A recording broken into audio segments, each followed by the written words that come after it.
For decades, Ron Howard was the picture of perfection.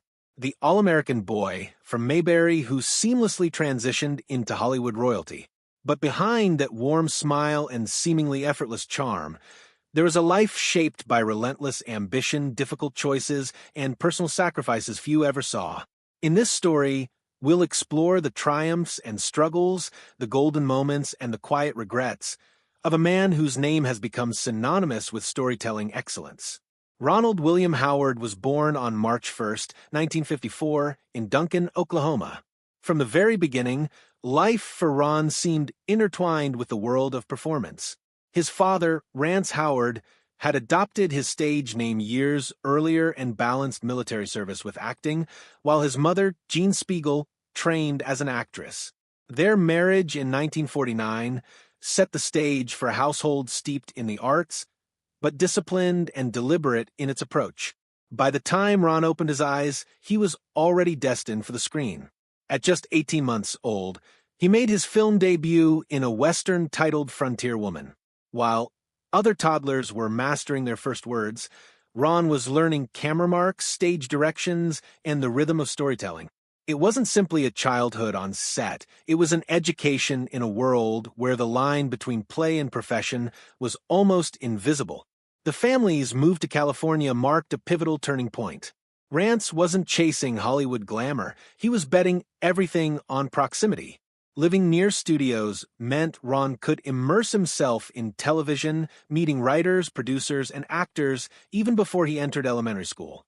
His older brother Clint would follow the same path, quietly building a career alongside him. Then on October 3, 1960, America met Opie Taylor. On The Andy Griffith Show, 6-year-old Ron Howard brought to life a character that would become iconic. But the magic of Opie didn't emerge in a vacuum. Rance Howard stayed close, not only guiding his son, but also ensuring the father-son dynamic on screen felt authentic. During early rehearsals, Rance challenged the writers, insisting the scripted interactions lacked real emotion. Andy Griffith listened. That handshake between Rance and Griffith wasn't just a professional gesture. It shaped the heart of the show, and in many ways the trajectory of Ron's life. For 8 seasons, Ron grew up in a world both protected and demanding. The set wasn't just a workplace, it was a classroom, a playground, and a home away from home. He had tutors, yes, but no ordinary classmates. Lunches were shared with his father or the crew. Behind the scenes, Ron honed an exceptional ability to listen, respond, and embody truth rather than performance, a skill his father meticulously instilled. Some moments stand out as both a testament to his natural talent and the pressures he faced. In 1963, Season 4 of The Andy Griffith Show, 9-year-old Ron filmed the now-famous Opie, the Birdman episode. In a scene that demanded deep sadness, Ron didn't rely on exaggerated gestures or cues. He allowed real emotion to flow, using substitution techniques to access genuine feeling. Director Bob Sweeney needed hardly any retakes, and Andy Griffith recognized it as adult-level timing. Yet beneath the applause, Ron felt the isolation of a golden cage, safe and successful, but missing the ordinary joys of childhood. By 1962, the Music Man introduced new challenges. Ron was 8 years old, tone-deaf, and clumsy on his feet.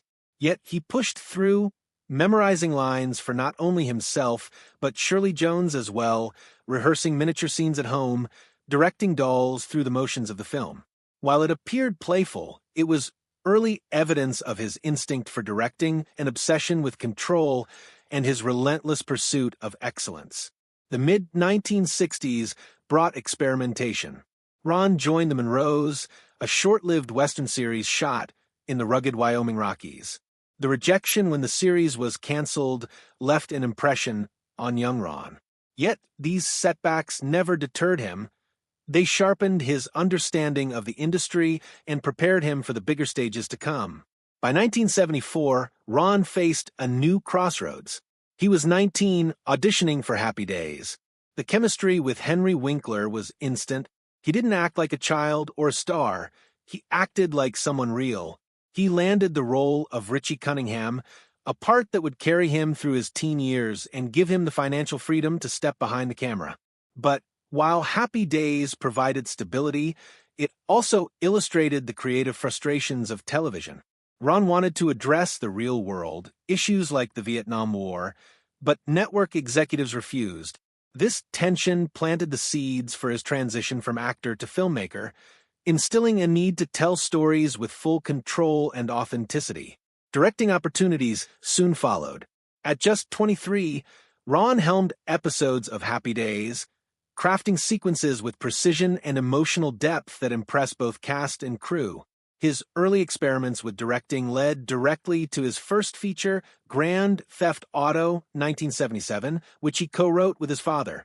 With a modest budget of $602,000, the film grossed $15 million, a staggering return that proved his instincts were not only creative but also commercially viable. Meanwhile, Ron's personal life was quietly flourishing. He married his high school sweetheart, Cheryl Alley, in 1975. Their bond, rooted in familiarity and mutual respect, became a stabilizing force throughout his career. Cheryl's unwavering support allowed Ron to pursue his ambitions while maintaining a connection to family life, a balance he would continue to struggle to perfect. The late 1970s and 1980s solidified Ron's reputation as a visionary director. Night Shift 1982 showcased his ability to navigate dark comedy, blending risk with mainstream appeal. Splash 1984 not only launched Tom Hanks into stardom but proved Ron could craft a blockbuster while retaining heart and humor. He co-founded Imagine Entertainment in 1985 with Brian Grazer, a partnership that would produce decades of influential work. His dedication to authenticity reached extraordinary levels with Apollo 13, 1995. Every detail mattered, from actual NASA mission control panels to 612 zero-gravity scenes aboard the Vomit Comet. The production was grueling. Ron worked 18-hour days for 90 consecutive days, ultimately collapsing from exhaustion. Yet the film's critical and commercial success affirmed his philosophy. Stories should immerse the audience fully, even at immense personal cost. Even triumphs were tempered by challenges. EDTV 1999 underperformed. The Da Vinci Code 2006 required navigating complex religious sensitivities, and later projects like Hillbilly Elegy and Eden faced mixed critical reception. Each setback, however, was met with reflection, adaptation, and a continued commitment to storytelling. He had learned early that commercial success did not replace artistic integrity or personal growth. Family remained a central pillar. Ron and Cheryl raised 4 children, navigating the tension between demanding schedules and meaningful presence. His brother Clint struggled with addiction, a painful reminder of the personal costs of Hollywood life. Ron's guidance helped Clint seek recovery, but the experience left a lasting sense of responsibility and guilt. And though he often missed milestones due to filming abroad, Ron consistently sought to honor his promises and repair any fractures caused by absence. In the 2000s and beyond, Ron continued to push boundaries. A Beautiful Mind, 2001, exemplified his mastery of narrative and empathy, portraying John Nash's brilliance and struggles with meticulous care. The film earned him an Academy Award for Best Director and 4 Oscars overall, yet beneath the accolades, Ron reflected on the hidden costs, the sacrifices, the missed family moments, the emotional labor. Later, projects like Solo, A Star Wars Story, and Eden reminded him that even the most seasoned director could face setbacks, but resilience and support from family and collaborators kept him moving forward. By 2025, Ron Howard had spent 50 years navigating Hollywood's highs and lows. Imagine Entertainment had produced over 50 films, garnering 47 Oscar nominations and 289 Emmy nods. His net worth exceeded $200 million, yet he remained grounded, attributing his success to lessons learned from his father, humility, patience, and a relentless focus on truth in storytelling. He mentored young directors, continued to innovate, and reflected on the quiet moments: the bench at Burroughs High School, the empty chairs at family dinners, the child actors who became family, that defined both his career and his life. Ron Howard's story is one of balance between art and commerce, family and ambition, vulnerability and mastery. It is the story of a boy who grew up under bright lights, learned from mistakes, celebrated victories, endured losses, and ultimately emerged as one of Hollywood's most respected and human storytellers. Behind the smile, the fame, and the awards is a man who understands the cost of creativity and the joy that comes from staying true to both his craft and those he loves.